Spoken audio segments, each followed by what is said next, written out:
ते मुनित ती लोकी. आणि त्यावेळेस असणारे जाबाली ऋषी म्हणू लागलेले आहेत की तुझे जे भक्त आहेत, परशुराम सुद्धा असणारे तुझेच भक्त होते, त्यांनी सुद्धा मातेचा घात असणारा त्या ठिकाणी आपल्या पित्याच्या सांगण्यावरून केला होता. परंतु जे असणार आईचा घात केल्याचं पाप असणार त्यांना लागायला पाहिजे होतं, तर ते पाप न लागता असणार कोट्यावधी त्या ठिकाणी पुण्य त्यांना प्राप्त झालं. कारण तुझी बुद्धी असणारे नितांत त्यांच्याकडे होते, एवढं सामर्थ्य भगवंता तुमच्याकडे आहे, मग तुमच्या भक्ताकडून चूक होईल असं कवाच शक्य नाही, असं जाबाली ऋषी असणार रामचंद्रांना बोलू लागलेले आहेत. मातृघातकी परशुरामा, पितृघातकी प्रल्हाद परमा, या दोघांचे स्मरता नाम, भेटे श्रीराम स्वानंदे. आणि हे भगवंता त्या ठिकाणी असणाऱ्या परशुरामजीने आपल्या मातेचा घात केला होता आणि त्या प्रल्हादानं आपल्या पित्याचा घात त्या ठिकाणी केलेला होता. हे महान पातक असणारे त्यांच्या डोक्यावर बसायला पाहिजे होते, परंतु तुमचे ते निश्चिंत भक्त असल्या कारणानं ते पाप न घडता त्यांच्याकडे एवढं सामर्थ्य देण्याचं कार्य तुम्ही केलं की त्यांचं जरी नामस्मरण केलं तरी उद्धार असणारा प्रत्येकाचा होईल. एवढी महान ख्याती भगवंता तुमची आहे, असं असणारं जाबाली ऋषी प्रभू रामचंद्रांना बोलतात. प्रल्हाद भक्त मुकुट मनी, पडविला प्रात स्मरणी, दुधा ब्रह्मचारी शिरोमणी, वेदी पुराणी वाणिजे. आणि असणारे तुमचे जे दोन्ही भक्त आहेत त्यांची कीर्ती असणारे वेद पुराण सुद्धा असणार तुमच्या त्या प्रल्हादाची किंवा त्या परशुरामांची भक्ती असणारी बांधतात, ते सुद्धा असणारे त्या ठिकाणी तुमच्या भक्तांचं कौतुक अशा प्रकारचं करतात. त्यांना कोणताही पाप न लागता पुण्याच्या राशी असणाऱ्या तुमच्या आशीर्वादाच्या कारणाने त्यांच्या उभा राहिलेल्या आहेत. मग असणारे तुमच्याकडून चूक होईल किंवा तुमच्या असणारं भक्ताकडून म्हणजे असणाऱ्या लक्ष्मणजीकडून काहीतरी चूक होईल आणि त्याच्यासाठी हे लोक असणारे कुजबूज करत नाहीत. भगवंता तुम्ही महान अशा प्रकारचे आहात, असं असणारं जाबाली ऋषी प्रभू रामचंद्रांना बोलत आहेत. याहुनी सौमित्र परम भक्त, सकाण्याती श्रीराम, सकाण्याती पुनिता, पाय सोन्यानुचित, न घडे निश्चित श्रीराम. आणि हे जे असणारे तुमचे भक्त परशुराम होते, प्रल्हाद असणारे तुमचे भक्त होते, त्या भक्तांपेक्षा श्रेष्ठ अशा प्रकारचे असणारे हे लक्ष्मणजी आहेत. आणि एवढ्या श्रेष्ठ भक्ताकडून असणार चूक होणं हे असणार स्वप्नात सुद्धा असणार तुम्ही भगवंत आणू नका, असं जाबाली ऋषी प्रभू रामचंद्रांना बोलतात. सीता तुझी धर्मपत्नी, आयोनिजा जनकनंदिनी, धर्मतीये पासोनी, जागृती सोपरी घडेना. आणि जिच्यापासून असणारा धर्माचा उगम आहे अशी सीता माता आहे. राजा जनकाची असणारा विदेही अशा प्रकारचे राजा जनक आहेत, त्यांची असणारी मुलगी असणारी सीता माता आहे. अयोनिजा अशा प्रकारच्या त्या सीता माता आहेत, जिला असणारा धरत्रीने जन्म दिलेला आहे.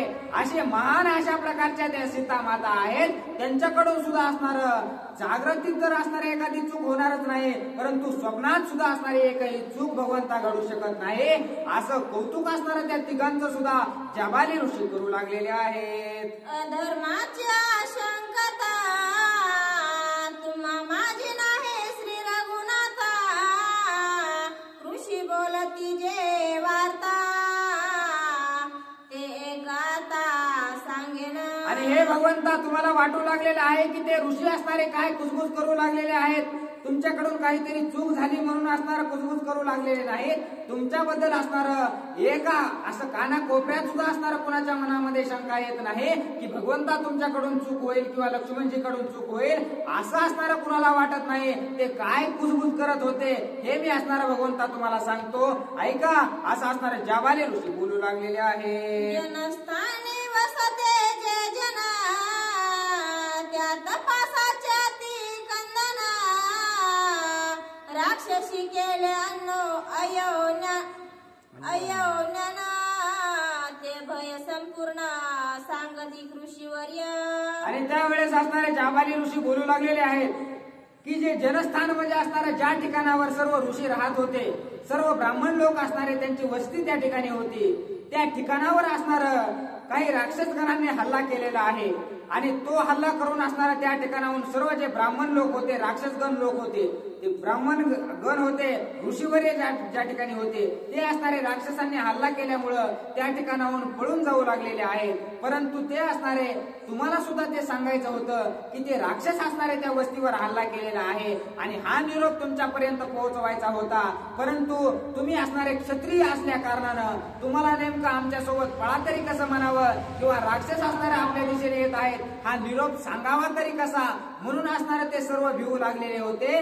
मी कशी तरी ताकद करून किंवा कसा तरी मन असणारा एकजूट करून तुम्हाला सांगण्यासाठी भगवंता या ठिकाणी आलेलो आहे, असं असणारा प्रभू रामचंद्रांना जाबाली ऋषी बोलू लागलेले आहेत.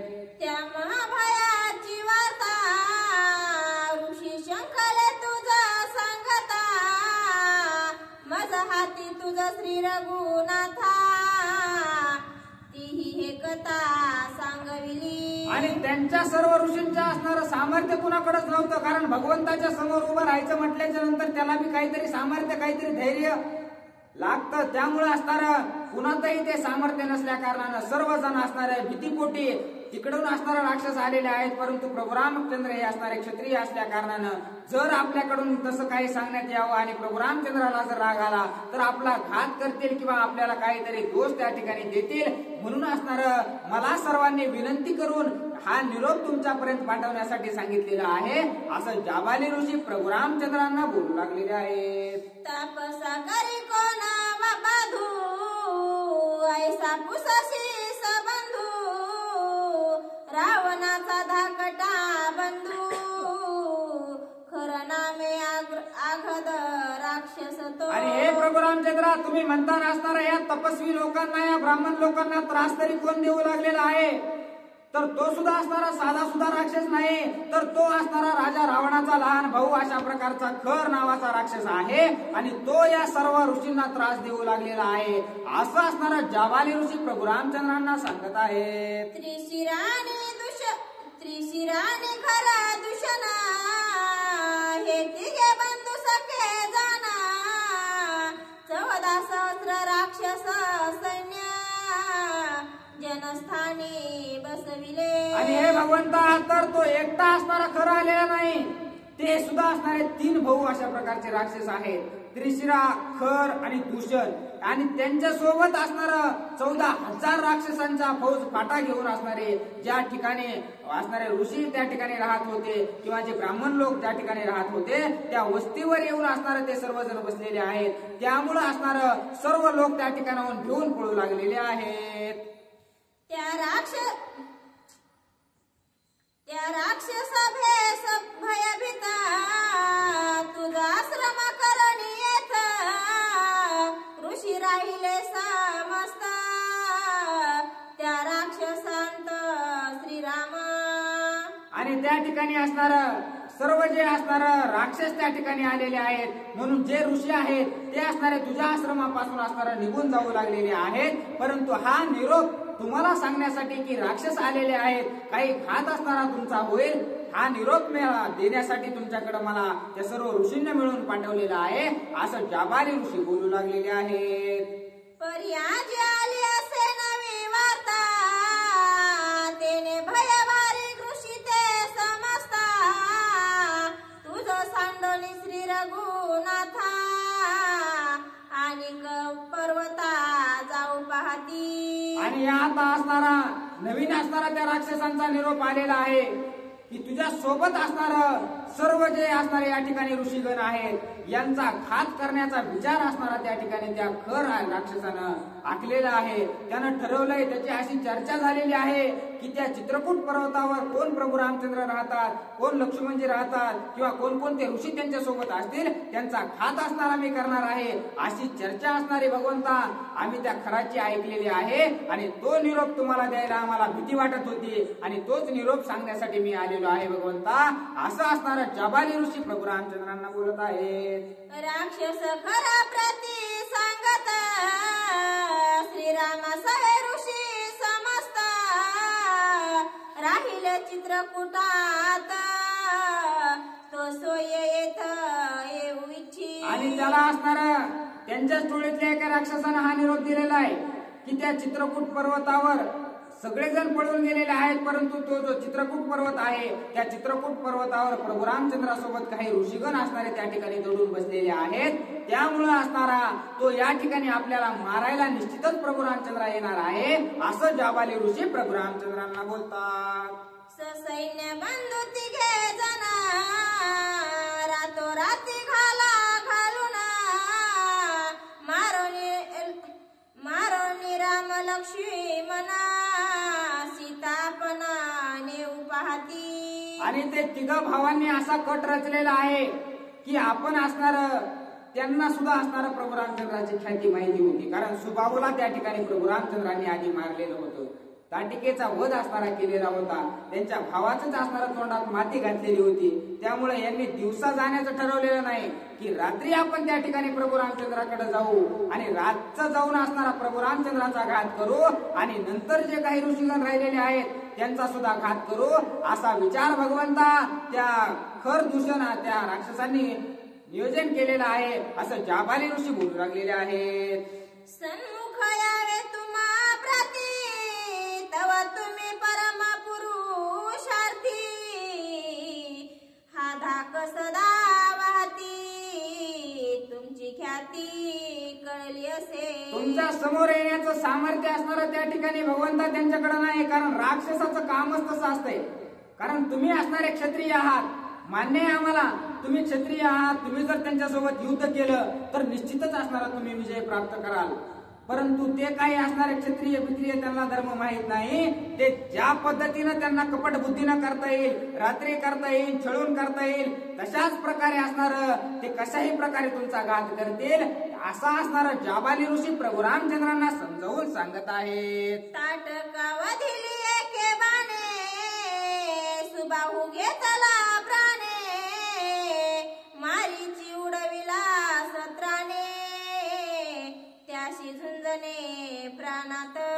आणि त्या राक्षसांना सुद्धा माहितीये की जर आपण समोरासमोर त्यांच्यासोबत युद्ध केलं तर आपला कधीही त्यांच्यासोबत असणारा सुगावा लागणार नाही, काहीतरी गनिमिक आवाज करावा लागेल. जशा प्रकारे संभाजी राजेंचं केलं होतं, समोरासमोर असणारा त्यांच्यासोबत कुणीच युद्ध करून लढू शकलं नाही, म्हणून असणारा गनिमिक आवाज करून किंवा घरातले फोडून असणारा त्या ठिकाणी त्यांनी संभाजी महाराजांचा घात केला होता. तशा प्रकारचे हे राक्षस वृत्तीचे लोक आहेत, कारण ते असणारा समोर राहून तुमच्यासोबत कधीही युद्ध करणार नाहीत, झोपेत दोंडा घालण्याचं कार्य असणारे हे राक्षस करणार आहेत असं असणारं त्या ठिकाणी जाबाली ऋषी प्रभू रामचंद्रांना सांगत आहे. धनुष्य रावणाला विली ख्याती ते मोडीले घेऊन हाती त्यांशी उदन घडे निश्चिती निद्रस्त राती मारावे. आणि त्या राक्षसांना काय ठरवलंय भगवंता की जे असणारे त्यांच्या भावाला जे धनुष्य उचललं नव्हतं ते तुम्ही असणारं सहज फुलासारखं असणारं उचलून त्या ठिकाणी मोडलेलं आहे, म्हणून ते तुमच्या समोर येण्याची हिंमतच करणार नाहीत. पण तुम्ही जेव्हा संध्याकाळी झोपतान त्यावेळेस झोपेत येऊन तुमच्यावर हल्ला करायचा असा ठराव त्या राक्षसांनी केलेला आहे असं जाबाली ऋषी प्रभू रामचंद्रांना सांगू लागलेले आहेत. हा राक्षसी केला घात तेने ब्रह्मण चळी कापत तुझा सांगवया शंकिता ते म्या समस्त श्रुत केले. आणि अशा प्रकारचा वृत्तांत या सर्व ब्राह्मणांना किंवा या ऋषीवर्यांना माहित होता आणि तोच वृत्तांत त्या ठिकाणी भगवंता तुम्हाला सांगायचा होता की तुमच्या जीवाला असणारे या ठिकाणी धोका आहे, राक्षस तुमच्याबद्दल कट कारस्थान रचू लागलेले आहेत. आणि हे जर तुम्हाला सांगायला गेलं तर तुम्ही क्षत्रिय असल्या कारणानं तुम्हाला राग आला असता किंवा तुम्ही काहीतरी म्हणला असतात, म्हणून असणारं ते कुजबुज करून लांबच थांबले होते. परंतु सर्वांनी मला विनंती केल्यामुळं मी कसं तरी तुमच्या समोर सांगण्याचा प्रयत्न केला असं जाबाली ऋषी प्रभू रामचंद्रांना सांगू लागलेले आहेत. एके श्रीरामा निश्चिता येते वन आहे अति गुप्त धाके कृषी जात ती समस्त तुम्ही येत शीघ्र यावे. आणि त्यावेळेस जाबाली ऋषी म्हणू लागलेले आहेत, हे प्रभू रामचंद्रा, इथून लई दूरवर नाही थोड्याच जवळ असणार गुप्त अशा प्रकारचं एक वन आहे आणि त्या वनामध्ये असणार हे जे सर्व ऋषी पळू लागलेले आहेत ते गुप्त असल्या कारणानं कुणाच्याही सहजासहजी निदर्शनास येत नाही. त्यात कुणीच असणार येऊ शकत नाही. गुप्त अशा प्रकारचं ते आहे. कितीही राक्षस येडा घातला तरी त्या वनामध्ये येऊ शकत नाहीत. अशा गुप्त वनामध्ये सर्व ऋषीगण आपले असणार त्या ठिकाणी त्या राक्षसापासून बचाव करण्यासाठी जात आहेत. तुम्ही सुद्धा असणार त्या ऋषीवर्यांसोबत आमच्या सोबत चला अशी विनंती जाबाली ऋषी प्रभू रामचंद्रांची करू लागलेले आहेत. निकट वनाती गहना तर्के तर्के ना गुप्त स्थाना फळमूळ गंगा जीवना विश्वस्मस्थाना वस्तिसी. आणि ते आतर्क्य अशा प्रकारचं आहे. कुणी ते असणारं एवढं गुरपटलेलं अशा प्रकारचं वन आहे की किती जरी राक्षसांनी प्रयत्न केला ना तरी त्या वनामध्ये ते येऊ शकत नाहीत. आणि त्या वनामध्ये खायच्या असणाऱ्या फळांची व्यवस्था आहे, पिण्याच्या पाण्याची व्यवस्था आहे, आपला उदरनिर्वाह आपण असणारा सहज करू शकतो अशा प्रकारचं ते वन आहे. म्हणून असणारा तुम्ही त्या राक्षसांपासून बचाव करण्यासाठी आमच्या सोबत या ठिकाणाहून चला अशी विनंती जाबाली ऋषी प्रभू रामचंद्रांची करू लागलेले आहे. तेथे यावे तुम्ही तिघे जण ऐशे ऋषीश्वराचे मनी ते गुह्य बोलता कानी झाली तुम्हा मनी आशंका. आणि असंच त्या ऋषींना वाटत होतं की आपण तर असणारे या ठिकाणाहून त्या वनामध्ये जात आहोत. आपण तर असणार त्या वनामध्ये जाऊन आपला जीव वाचवणार आहोत. परंतु आपण स्वतः जाऊन असणार त्या ठिकाणी प्रभू रामचंद्रांना सुद्धा या ठिकाणाहून घेऊन जावं अशी त्यांच्या मनात इच्छा होती. आणि तीच कुजबूज असणारे ते करू लागलेले होते. आणि तीच कुजबूज मी तुम्हाला सांगितलेली आहे असं जाबाली ऋषी प्रभू रामचंद्रांना बोलतात.